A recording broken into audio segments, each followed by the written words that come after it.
Hi kids, this is Pastor Brian with another storybook for you. And I thought we'd stick with the Palm Sunday theme.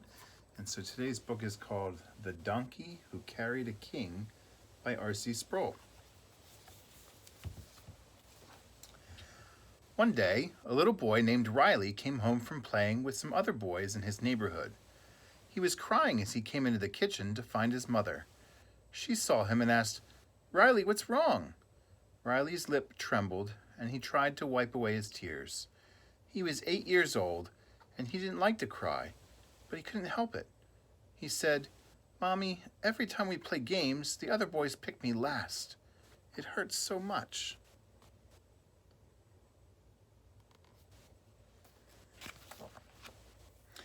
Just then, Riley's father and grandfather walked in. Riley's mother told them, "Riley has had a hard day. The other boys have been picking him last for their games." Riley's father put his arm around his son. "I understand that," he said. "Sometimes I was the last one picked for games when I was your age." Riley was surprised. "Really?" he asked. His father nodded. "Yes," he said. "I remember how much it hurt when that happened to me." Riley looked down.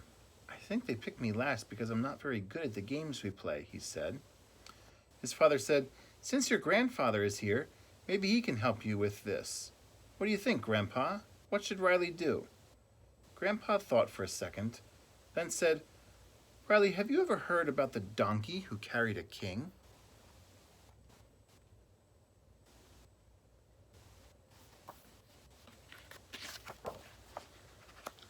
The corners of Riley's mouth tipped up in a smile because he knew he was about to hear another of Grandpa's wonderful stories. "No, Grandpa," he said. "I've never heard that story, but I'd love to hear it now."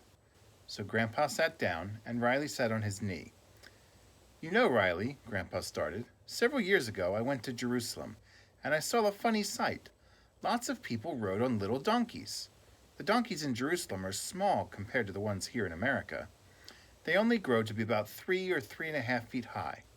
The sight of a grown man riding on one of these donkeys made me giggle. The man had to keep his knees bent way up to keep his feet from dragging on the ground. And the little donkey the man was riding just kept going right down the street, bearing the man on his back. I want to tell you about a donkey just like that little donkey I saw in Jerusalem. The donkey in my story had never been picked for anything. He wondered whether he would be chosen to do a job. But one day, he was picked for a very special task."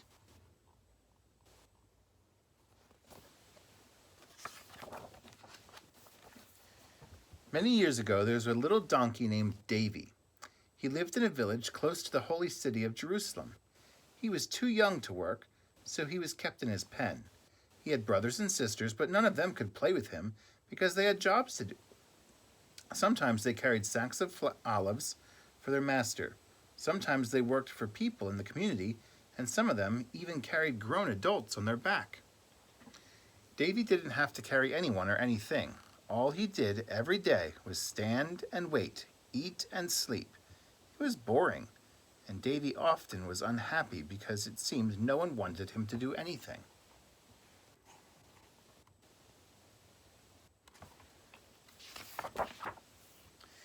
The other donkeys who were kept in Davy's pen told stories about the famous donkeys of history. One had belonged to a man named Balaam. A wicked king asked Balaam to give a prophecy against God's people. As Balaam was riding the donkey to the place where the people of God were camped, an angel blocked the path. The donkey stopped, but Balaam couldn't see the angel, so he got very angry and hit the donkey. Then the Lord gave the donkey the power to speak. The donkey asked, "What have I done to you that you have hit me?" Balaam said, "You are not treating me right." Then God let Balaam see the angel. The angel said, "What you are planning to do is wrong." When Balaam heard that, he decided not to prophesy against the people of God.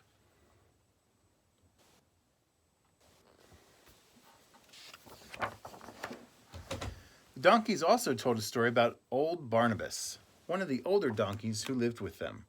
Years before, Barnabas had lived in the town of Nazareth. His owner was Joseph, a carpenter. Joseph and his wife Mary, who was about to have a baby, had to go to his hometown of Bethlehem. Mary rode on Barnabas's back. When they arrived in Bethlehem, it was time for Mary's baby to be born. All the inns were full, so they spent the night in a stable where animals were kept. There, Mary had her baby. His name was Jesus. Shepherds came to the stable and worshipped the baby Jesus. They knew he was the Messiah who had come to save his people. Afterward, Barnabas carried Mary and the baby Jesus back to Nazareth. Davy liked to hear about the famous donkeys and the important things they had done.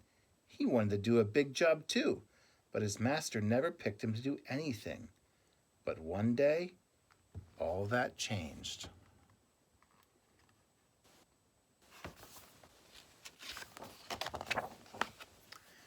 It happened one morning when Davy was feeling especially down because he had nothing to do and could only eat and sleep. Davy saw two strangers coming. They spoke quietly to his owner. Davy tried to hear their conversation. He couldn't make out all their words, but he did hear one of the men say, "Because the Lord has need of him." Davy wondered what they were talking about. Davy's owner came to the pen and opened the gate. He brought Davy out and led him to the two men.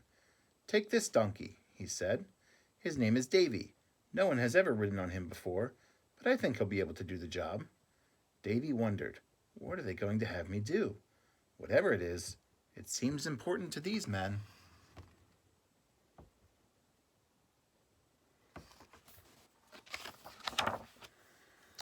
They led Davy down the road. Soon he saw a crowd. The two men spoke to the person who seemed to be in charge and called him by his name, Jesus. Some of the people in the group put their coats on Davy's back. Then, to Davy's astonishment, Jesus got on his back. It felt strange to have someone sitting on his back, but Davy was excited too. He started to walk toward Jerusalem carrying Jesus. As they went down the road, a multitude of people came around and put their coats and palm branches on the ground in front of Davy and Jesus. They began to sing, shout, and wave palms in the air, saying, "Hosanna! Blessed is he who comes in the name of the Lord, even the King of Israel." Davy was amazed by what he was hearing. He thought, "A king is riding on my back. I can't believe that I've been chosen to carry a king."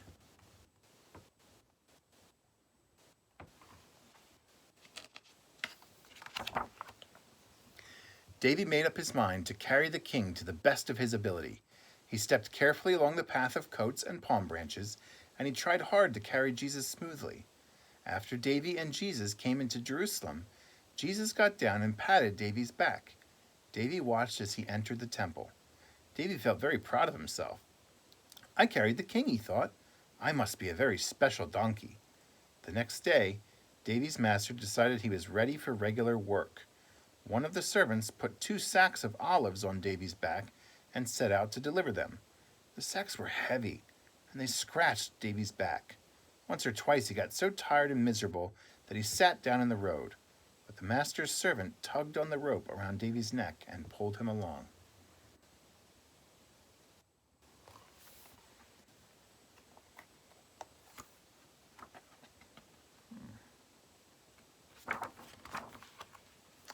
By the time Davy got home, he was very grumpy. "Why did the master make me carry those olives?" he grumbled to old Barnabas. "I carried the king. I shouldn't have to carry ordinary things." Barnabas frowned. "We are donkeys," he said. "It's our job to carry things, whatever the master decides to put on our backs. Every job is important, even carrying sacks of olives, and you should do your best to do it well." Davy said, "I don't think I'll ever enjoy this kind of work. I think I'm better at special jobs, like carrying important people." But Davy had to carry things every day. Sometimes he carried sacks of olives. Sometimes one of the servants rode him on an errand for his master. Davy didn't enjoy any of it. He couldn't understand why his master was giving him such ordinary tasks. One morning, one of his master's servants led Davy to a village on the other side of Jerusalem. As they were returning through the city, Davy saw a crowd coming down the street toward him. The people seemed to be shouting angrily at someone as they moved along. The servant led Davy to the side of the road so the crowd could pass.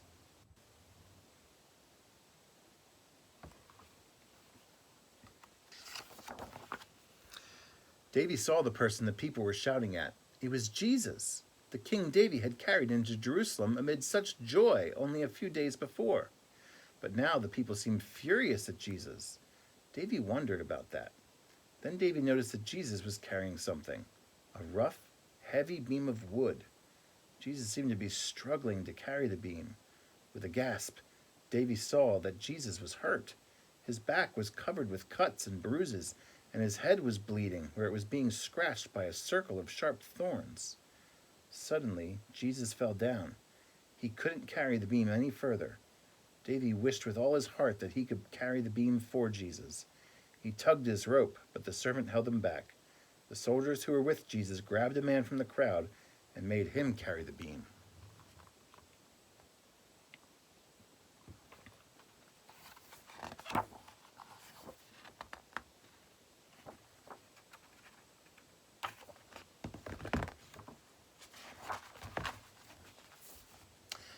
The crowd went on down the street, and the servant led Davy away. He was confused and sorrowful. They shouldn't have made Jesus carry that awful beam, he thought. He's the king. Why did he have to carry it? Why are they so angry? When he got home, Davy found old Barnabas. I saw something terrible today, he said.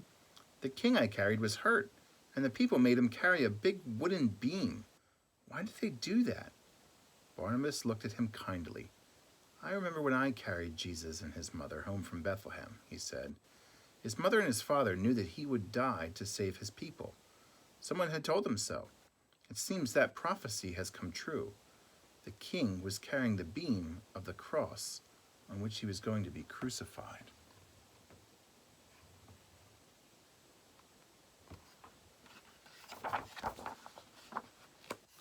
Davy was amazed. So the king was being a servant to others, he said. Yes, Davy, Barnabas said.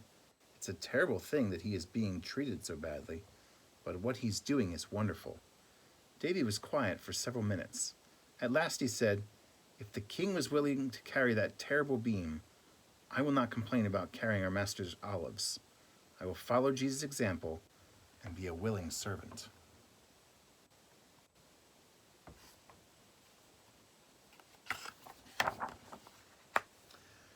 Grandpa looked at Riley and said, Riley, until that day when Davy was picked to carry Jesus into Jerusalem, he had never been given anything to do. His master never picked him for even the easiest task. But the other boys do pick you for your games. So I'd like you to try to be thankful you have a chance to play. Can you do that for me, Riley? Yes, Grandpa, Riley said. You're right. I know I should be thankful that I get to play, even if I'm chosen last. Good, Grandpa said with a smile. Also, do your best to be content with whatever you're asked to do, because every player and every role is important. If you are picked to do something special, don't get proud like Davy. If you're given a job that doesn't seem to be so much fun, do your best at your job anyway. Remember that God the Father chose Jesus for the worst job of all, but he did it willingly to please his Father and to save his people. Wow, you're right, Grandpa, Riley said. I never thought about it that way before. Grandpa gave Riley a quick hug. That's my boy, he said. But let me tell you the rest of the story, the part that Davy didn't understand.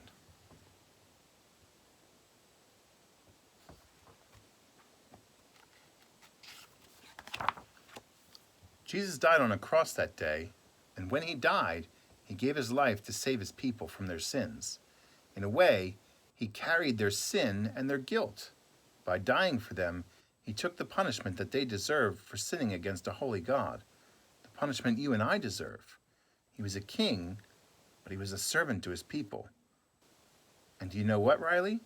Jesus didn't stay dead. He rose again from the grave 3 days later, and he reigns forever with his Father in heaven. That's the best news of all. Riley grinned. It sure is, Grandpa, he said. He's the greatest king of all, and I want to serve him and do whatever he asks me to do, whether it's a little job or something very important. That's the end of our story, and I hope you enjoyed it. A couple quick things to remember that Davy ran into Jesus twice. The first time is what we know as the triumphal entry, or what we celebrate on Palm Sunday, when Jesus rode into Jerusalem as the king. And the second time was when he was carrying that crossbeam. We call that Good Friday. It might sound like a strange name because it was a terrible thing that happened, but it resulted in the greatest good, that we can all be saved from our sins if we trust in Jesus to forgive us. And then also, remember that lesson that was learned that even a small thing, even an unimportant thing or a boring thing, can be when we do our best at it, we're actually serving Jesus in that way. So you can be thinking about that when you're home and you have to do that schoolwork that you don't want to do, or the chores that we have to do around the house. We do those things with our very best because we're serving God as we do. I look forward to seeing you again soon and hope you have a good evening. Bye-bye.